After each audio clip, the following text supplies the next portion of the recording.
but I'm in the corner of Jewellery in race number 4. But Jewellery, hands and heels. This is soft. Jewellery, impressive. Here comes the star, blasting through the line second.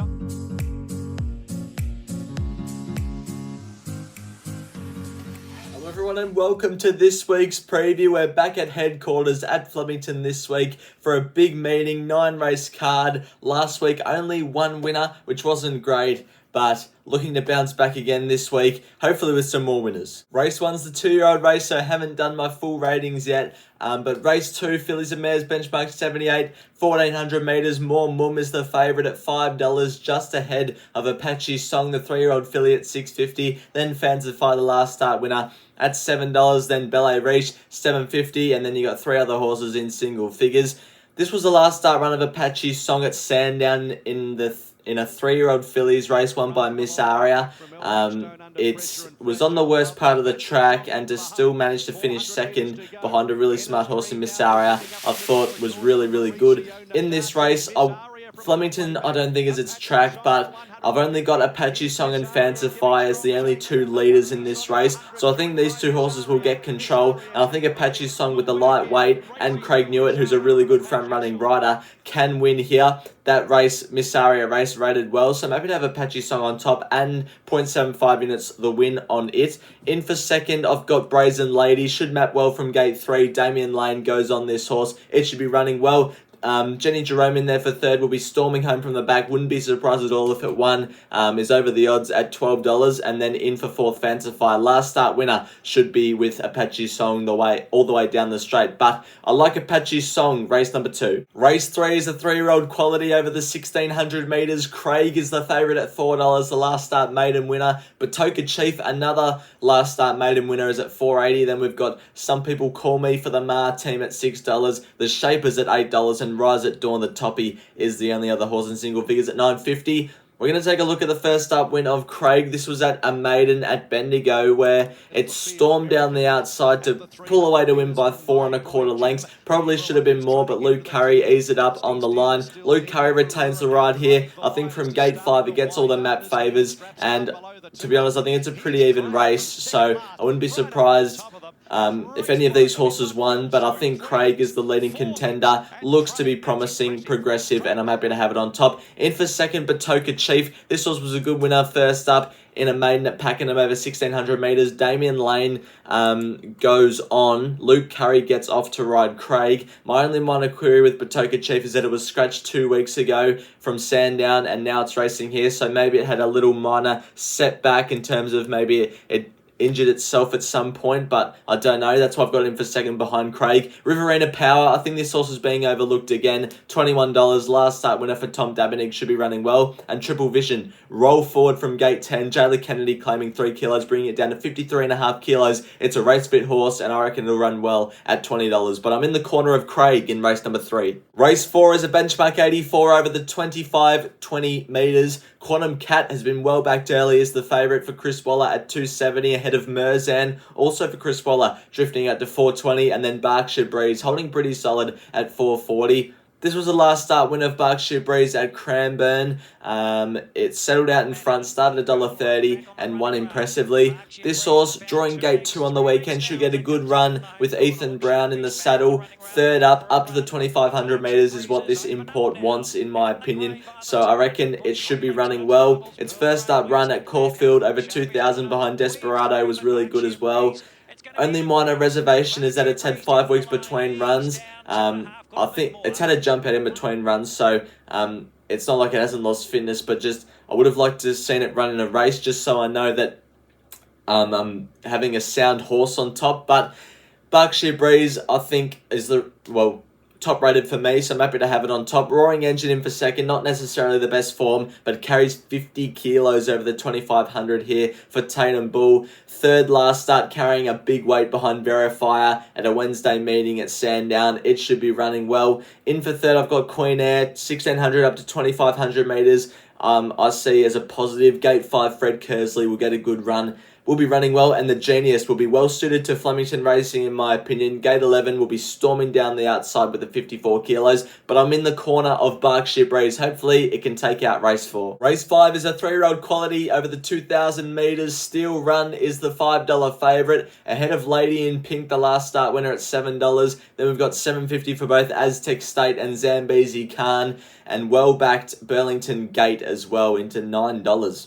Anyway, moving on to the replay. Lady in Pink won this race. Hydrogen Power ran third. I think this is the form line I want to be taking into this race on Saturday. I've got Lady in Pink on top.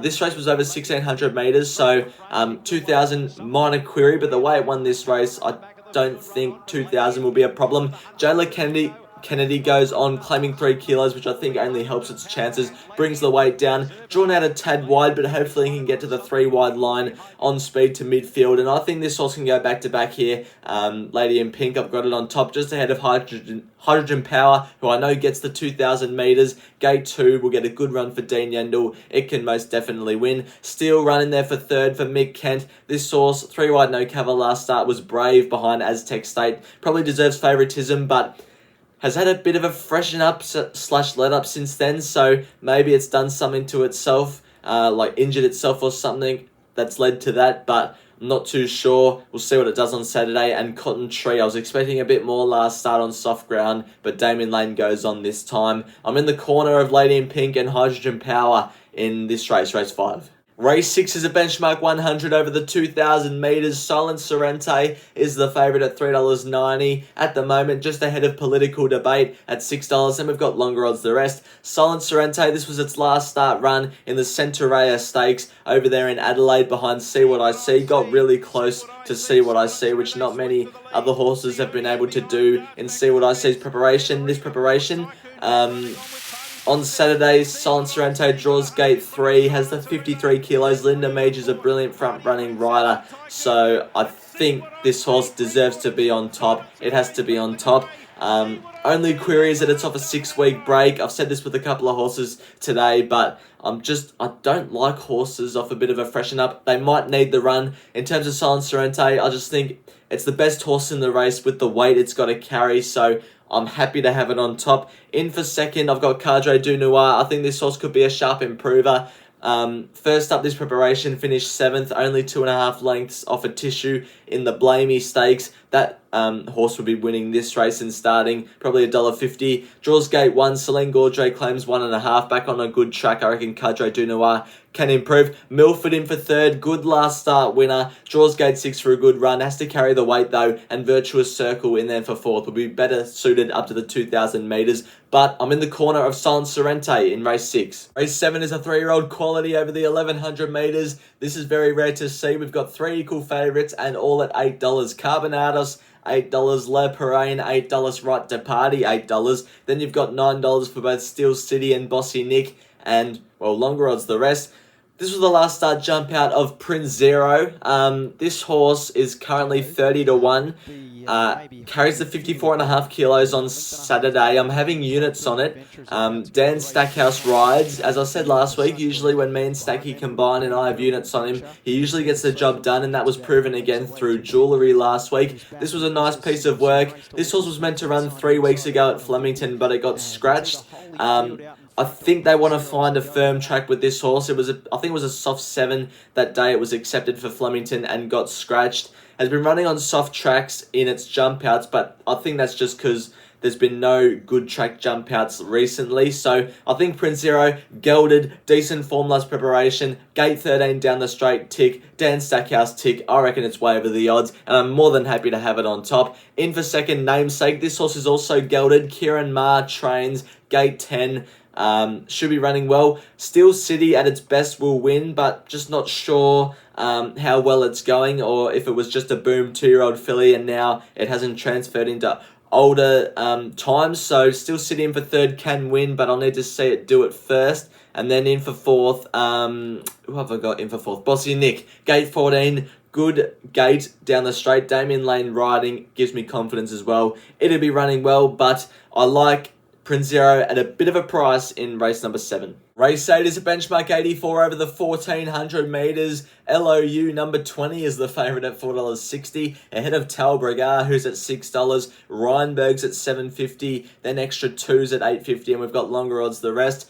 Rheinberg, Talbragar and Le Ferrari feature in this last start run at Sandown for each one of these horses. Talbragar settled 3 wide, no cover. I know it was probably a good day to settle 3 wide, no cover, but still to cover extra ground and finish this well surprised me a bit. So I've got Talbragar on top on Saturday. Gate 3 will get a softer run this start for Jamie Mott, and I think can get the job done.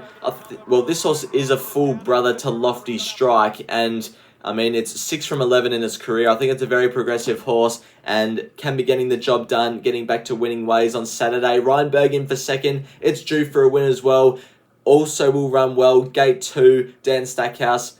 It'll run well. In for third, LOU, the favourite. This horse will be going forward from gate 12. Not sure if Flemington is its track, because it might cop a bit of pressure up front. But Damien Lane in the saddle with the 54 kilos can't be dismissed. And then in for fourth, He's Our Bonneville. Usually pops up at a big price, and it's $18, and it's got decent form heading into this race, so it's in for fourth. But I like Talbragar in race number 8. Race 9 is a benchmark 84 over the 1200 metres, and the last start, Flemington winner Lose Some Win More is the favourite at $3.60, ahead of Legio 10 at $6, and then you've got Veloce Caro at $9.50. In my opinion, this was the toughest race of the day. This was the last start run of Mars Mission up there in Sydney. It had to carry the 63 kilos on this day on a heavy track. It was home and hosed about the 100 metres, then it died on its run. That was 1250 metres, now drops back to the 1200 metres, which will suit this horse. Draws gate 10, back on a good track, I think is good for this horse. It's 3 from 12 on a good track. Dan Yendall takes the ride, was accepted to run at Caulfield this week, but has been given the extra week heading into this Flemington race, and I think it's over the odds at $12. I'm happy to have it on top, ahead of Veloce Caro, who draws the wrong part of the straight in gate 1, but I was impressed with its first up win at Flemington. Off a 6-week freshen up doesn't please me too much, but it should be running well. Legio 10 had to do a stack of work from the back last start, first up, and is now second up, back on a firmer surface, so might experience a better second up syndrome, but you can't dismiss the fact that it's Legio 10, and it's Dan Stackhouse, and it's drawn gate 15 down the straight, and then in for fourth, Little Miss QB. Draws well down the straight in gate 18 for Damien Lane. Last start winner can be getting the job done, but I like Mars Mission to close out the day at Flemington. Now it's unfortunately time for the Quaddie, and last week we hit an all-time low. I got 0 out of 4. Then again, 3 out of the 4 paid above $10, but still, it doesn't look good. So we're going to move on to what we're doing this week. Race 6, 1 Milford, 2 Virtuous Circle, 8 Cadre du Noir, and 12 Silent Sorrente. In race 7, 1 Steel City, 2 Namesake, 3 Pivot City, 5 Title Fighter, 8 Bossy Nick, and 17 Prince Zero. In race 8, we're going for 3 He's Our Bonneville, 6 Rheinberg, 10 Talbragar, and number 20 LOU. And then in the last race, got 6. Got number 9 Legio 10, 11 Little Miss QB, 12 Mars Mission, 13 Pioneer River, 14 Veloce Caro, and 17 Lose Some Win More. Can we finally get a Quaddie this week? Hopefully. Well, everyone, that's going to do it for this week's preview. I think if one of the horses that we have units on win, we make a profit, so it'll be good to get back into the green after 2 straight weeks in the red. But yeah, hopefully we can do well on Saturday. Thank you, everyone, again for watching. I'll see you all next week. Make sure to like and subscribe if you haven't already. And until next week, bye for now.